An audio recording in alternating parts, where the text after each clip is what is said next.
എൻ്റെ പേര് Sajad Sahir, departmental physical education teachers അസോസിയേഷൻ്റെ സംസ്ഥാന ജനറൽ സെക്രട്ടറിയാണ്. കേരളത്തിലെ കായിക വിദ്യാഭ്യാസത്തെക്കുറിച്ച് ചില കാര്യങ്ങൾ നിങ്ങളോട് പങ്കുവെക്കുക എന്നതാണ് ഉദ്ദേശിക്കുന്നത്.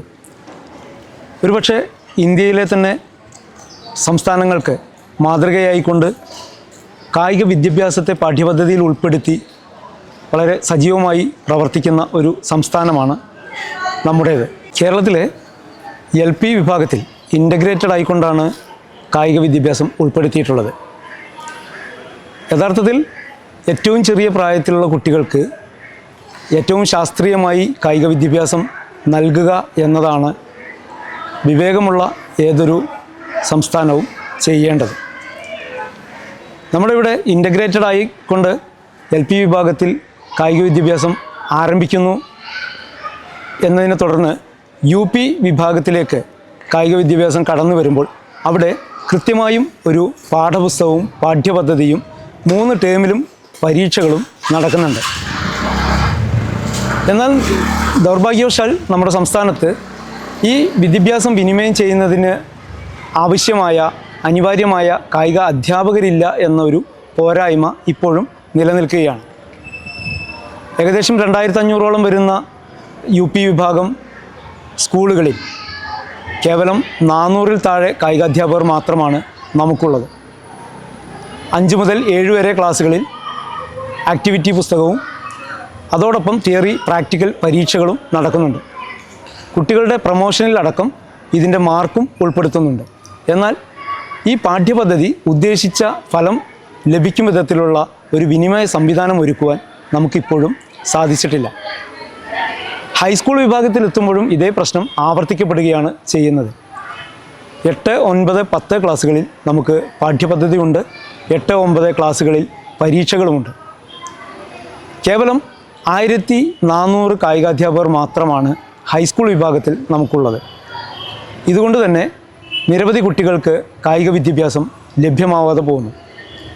ഇതോട് ചേർത്ത് വായിക്കേണ്ട ഒരു പ്രധാനപ്പെട്ട കാര്യമാണ് ഹയർ സെക്കൻഡറി വിഭാഗത്തിലുള്ള കുട്ടികൾക്ക് കായിക വിദ്യാഭ്യാസം ഇന്ന് ലഭിക്കുന്നേ ഇല്ല എന്നുള്ളത്. അവിടെ നമുക്ക് പാഠ്യപദ്ധതിയില്ല, അധ്യാപകരില്ല, അത്തരത്തിലുള്ള ഒരു ശ്രമങ്ങളും നമ്മളുടെ ഭാഗത്തു നിന്ന് ആരംഭിച്ചിട്ട് പോലുമില്ല.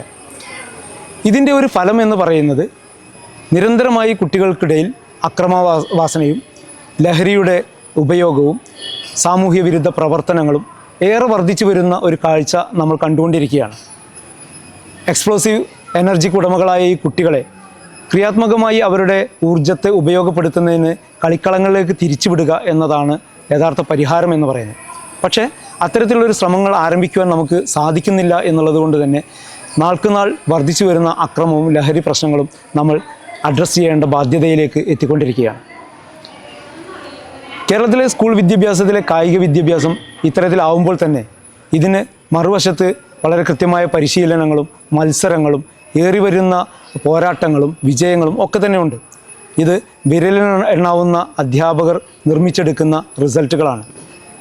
ദേശീയ തലത്തിലൊക്കെ തന്നെ കേരളത്തിൻ്റെ മാർജിൻ അല്ലെങ്കിൽ വിജയങ്ങളുടെ പ്രഭയ്ക്ക് മങ്ങലേറ്റുകൊണ്ടിരിക്കുന്ന ഒരു കാഴ്ച കൂടെ നമ്മൾ ഇതിനോട് ചേർത്ത് വായിക്കണം.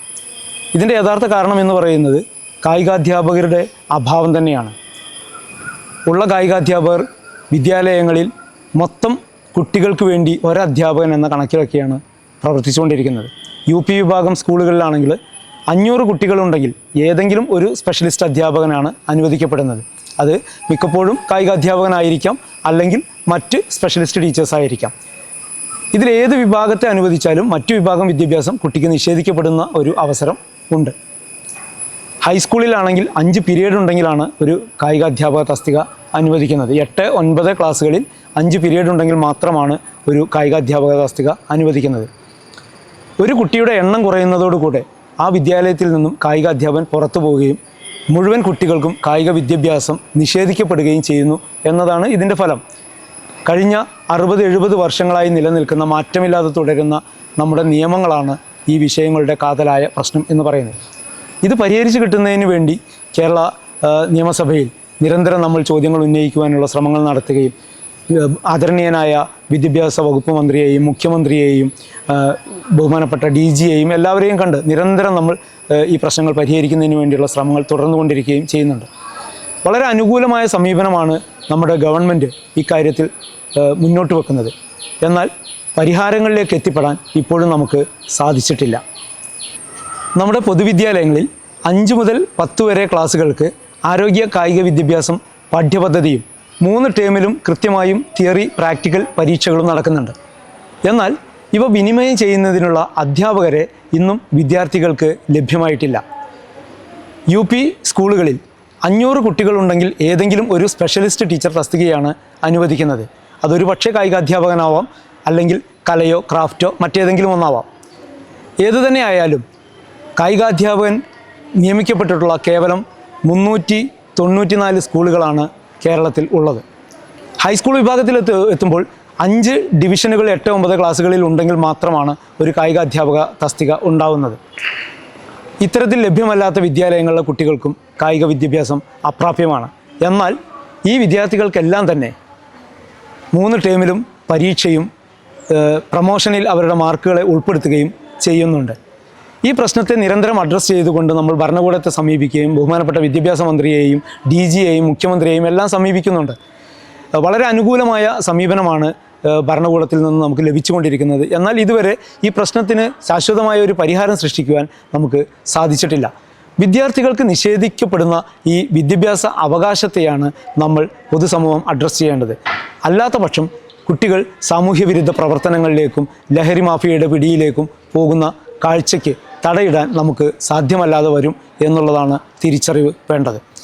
ഈ പ്രശ്നത്തിൻ്റെ ശാശ്വതമായ പരിഹാരമായി ഞങ്ങൾ പറയുന്നത്, ലഹരി വിമുക്തമായ ഒരു വിദ്യാലയവും കേരളവും സൃഷ്ടിക്കണമെങ്കിൽ കായിക പ്രവർത്തനങ്ങളിലേക്ക്, കളിക്കളങ്ങളിലേക്ക് കുട്ടികളെ തിരിച്ചു കൊണ്ടുവരണം എന്നുള്ളതാണ്. നമുക്ക് സംസ്ഥാനത്ത് UP ഹൈസ്കൂൾ വിഭാഗങ്ങളിലായി ഏകദേശം 5600ഓളം വിദ്യാലയങ്ങളുണ്ട്. ഈ വിദ്യാലയങ്ങൾക്ക് ആകെ ഉള്ളത് 1800-ൽ താഴെ കായികാധ്യാപകർ മാത്രമാണ്. നമുക്ക് 9 ഫിസിക്കൽ എഡ്യൂക്കേഷൻ കോളേജുകളിൽ നിന്നായി ഓരോ വർഷവും ഏകദേശം 1000-ഓളം കുട്ടികളാണ് പഠനം നടത്തി പുറത്തിറങ്ങുന്നത്.